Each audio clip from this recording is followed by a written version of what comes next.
Thank you very much for inviting me to speak on this very important topic. I agree with the other speakers. This is the most important topic. And it's a very serious topic. So I'm going to speak very seriously. And I'm sorry if you find my heavy tone disturbing, but disturbing you is part of my objective. First, I'm going to speak about Islamophobia, what it is, what its origins are. And then I'm going to end by asking you a question. I'll ask you the question right now. I'll tell you what it is, and I'll ask you again later, which is, are you American? This is the question. Are you American? As Dr. Fahmy said, Islamophobia is not unique. Islamophobia is not unique. It is the offspring of ignorance, and even more, it's the offspring of fear. Ignorance and fear. Okay? We've seen this many times in the United States, in the history of this country, and in the history of other countries as well. Fear of the other, fear of change, fear of the future, fear about a lack of control is expressed through attacks on, hatred of, persecution of a minority. We saw that in this country in the 1919 and 1920, with what's commonly known as the Red Scare, or a fear of communists who also generally happen to be from Eastern and Southern Europe, so they're also racially other, right?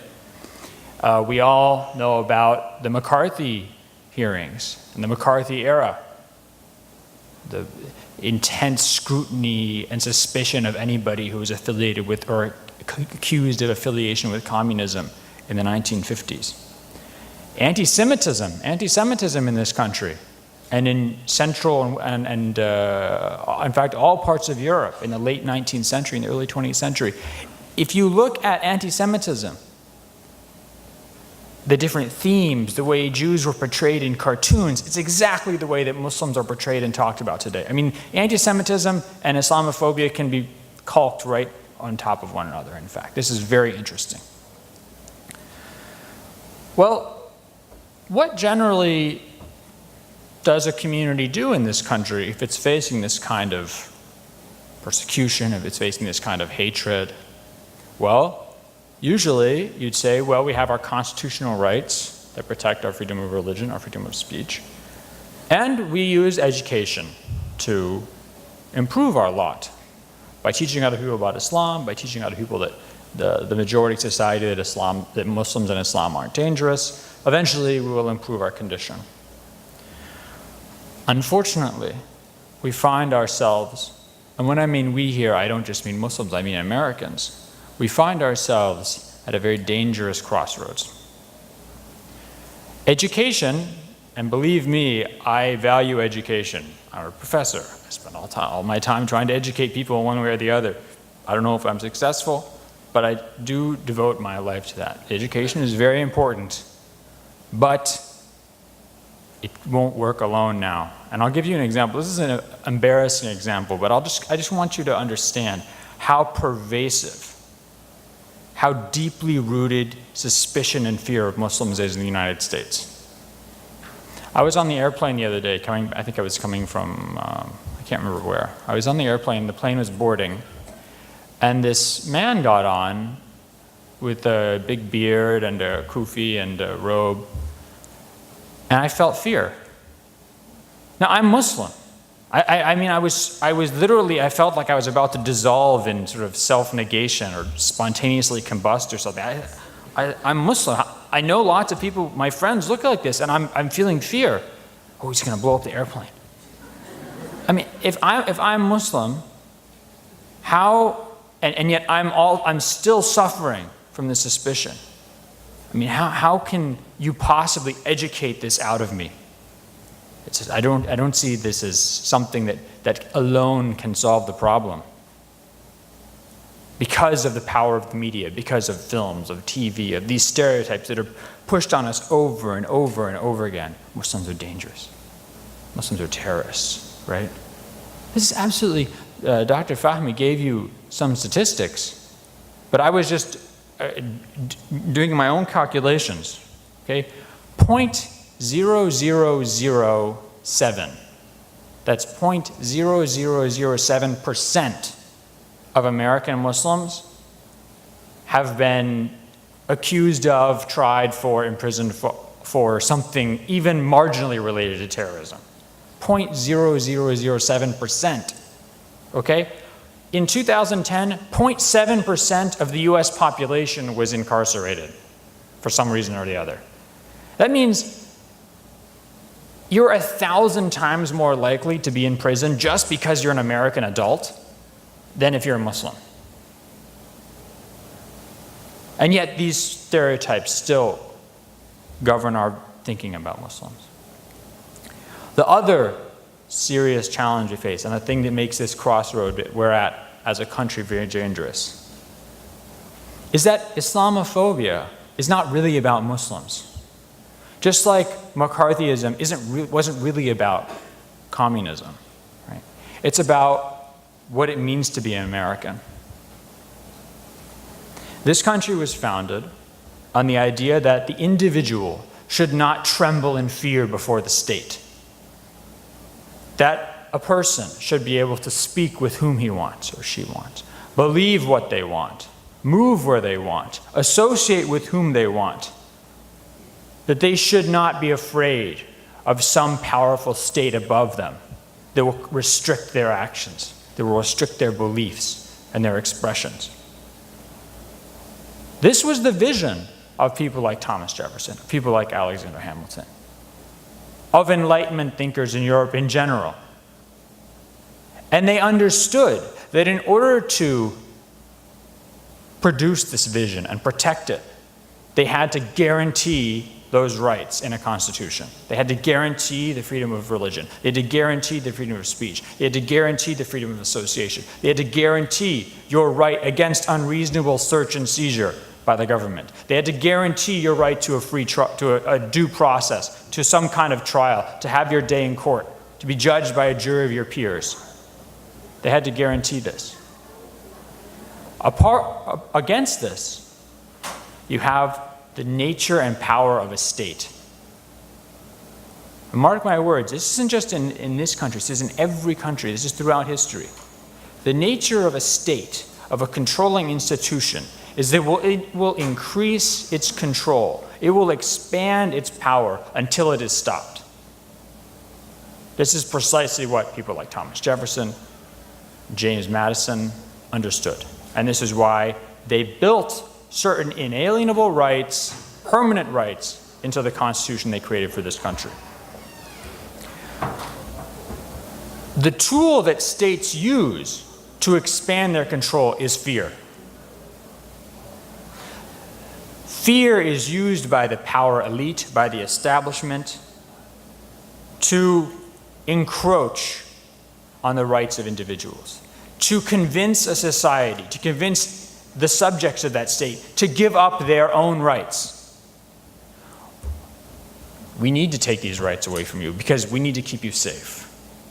We can't keep you safe if we can't listen to what you're saying. We can't keep you safe if we can't arrest whoever we want. We can't keep you safe if we have to give you reasons why we're arresting these people. We can't keep you safe if we have to have trials where we present our evidence and we show the way we do things. Oh, it's okay then. You don't have to do this. Just keep me safe, please. I'm so scared of the Muslims, of the communists, of the Jews, of whoever it is. I'm so scared of them. I just want you to keep me safe. I don't care about my rights. This is the tactic of the state, wherever you are. And what makes this country, what made it different in the past, and I hope will make it different in the future, is that it has a constitution that protects us against losing those rights.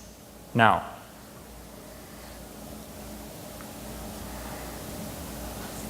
the current argument that we see during the war on terror is that Muslims are so dangerous, radical Islam is so dangerous, that to fight terror, the government needs to encroach on our rights. We need to give those rights up. Right? So, what people don't realize though, is that if you give up your rights for one moment because of fear or because of something that scares you, you'll lose those rights forever. The government will use those rights, will use those new powers for anything they want. For example, everybody knows about the Patriot Act, the USA Patriot Act that was passed in the weeks after 9/11. Now, one of the provisions in the USA Patriot Act allows the FBI to do what's called a sneak and peek, right? That means they can go and look through your house, through your office, your computer, everything you have, photocopy things, copy your computer, et cetera, without even telling you, right? They simply have to tell a judge, this case involves national security. Now, according to a study by the American Civil Liberties Union, between 2010, 2011, there were about 3,700 of these sneak and peeks carried out. Guess what percentage of them had to do with terrorism? The USA Patriot Act was about terrorism, right? It's about keeping us safe from these evil terrorists. What percentage of these sneak and peeks had to do with terrorism? Somebody guess. Just give me a guess. 1%. 1%. Well, the rest were about drugs and anything. So the government says, we have this tool. We can use it for whatever we want now. Right? And the government says, no, it's about terrorism. We're trying to keep you safe. You know, we go after terrorists. It doesn't matter if they're Muslim or not Muslim. We go after terrorists. That's our objective. Okay. There's a list of terrorist organizations that the United States government has. The State Department has a list of foreign terrorist organizations. On this list is a group called Mujahideen-e-Khalq, the People's Mujahideen, which is an Iranian Marxist terrorist organization, which hates the Iranian government, which ironically is the same position that the US government has towards the Iranian government. So you have an odd situation where the terrorist organization agrees with the United States vis-a-vis whether or not the Iranian government, current regime, is any good. Now, although this group is on the State Department terrorist list, prominent American politicians like Rudy Giuliani, like John Bolton, like former Governor Ed Rendell, like Howard Dean, speak and fundraise for this organization. They get paid. Not only do they do fundraisers for Mujahideen-e-Khalq, they get paid by organizations associated with Mujahideen-e-Khalq for these services. Are they in prison? Are they even tried? Are they even accused? Are they even given any trouble about this? Has anyone heard of this? No, of course not. These are all good, loyal Americans. Why would they ever be subjected to that kind of treatment? Meanwhile, a man in Staten Island is indicted, tried, for including the Hezbollah channel in a cable package he's offering. He's not even doing anything. He's just offering a cable channel. Okay. A young man in Boston is convicted on 7 counts, many of them material support for terrorist organization, because he simply put up on his website some Al-Qaeda videos with translations. The person, the expert witness who was testifying for the government against this young man, Tariq Mahanna, had more translated Al-Qaeda videos on his website than the man, Tariq Mahanna, being accused and ultimately convicted. He'll spend the rest of his life in prison, right? You have people now, people who ran the Holy Land Foundation charity organization in this country, in prison for 60 to 80 years. Underground, for what?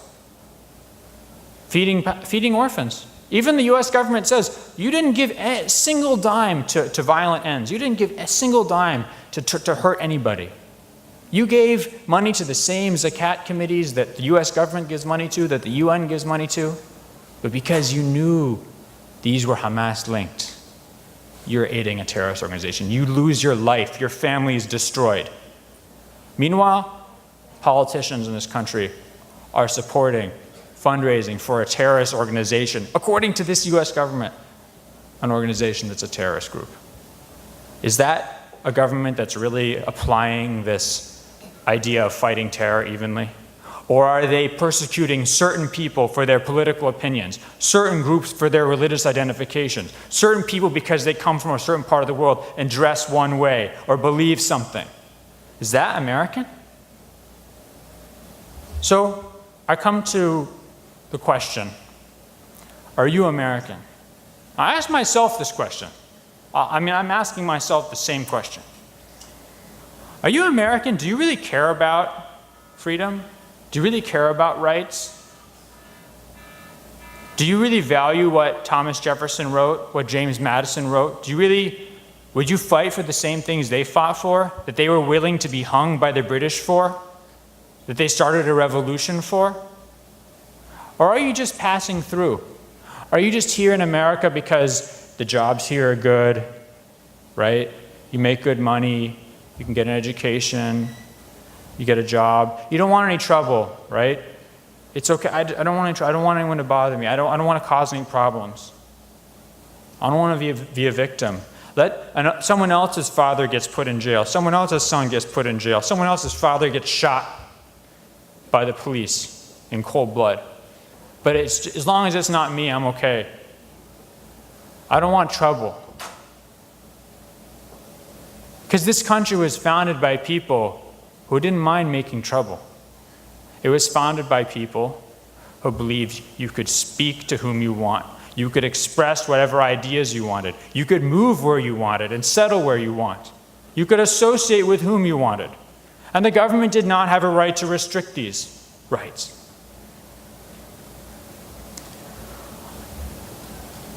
If we Muslims in this country don't take up the challenge of fighting for our civil liberties and for the civil liberties of all Americans, we'll just be another frightened minority here, hoping that it's not us who gets picked next time.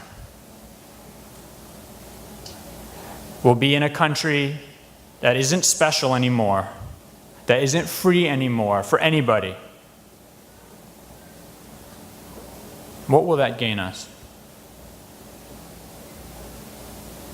If, however, American Muslims take up the challenge of fighting for civil liberties, of defending the Constitution for all Americans, then not only will we be accepted in this country, we'll be looked to as leaders. Just a few months ago, a monument was unveiled in the National Mall for Martin Luther King, Dr. Martin Luther King Jr. A man from a racial group that decades earlier had been considered property, not even human beings. A monument was unveiled for this man because he led a movement that reminded the entire country of principles on which the United States was built, that all people are created equal. If American Muslims take up this challenge, if we have the courage to, if we're not just passing through, if we accept the risk of increased scrutiny, that we're going to be inconvenienced, that we're going to lose things, that we might lose our liberty, that we might be humiliated, if we do these things to fight for the rights of all Americans, we will be accepted, we'll be looked to as leaders, and someday, not too far in the future, they will have a monument for an American Muslim on the National Mall as well. Thank you very much.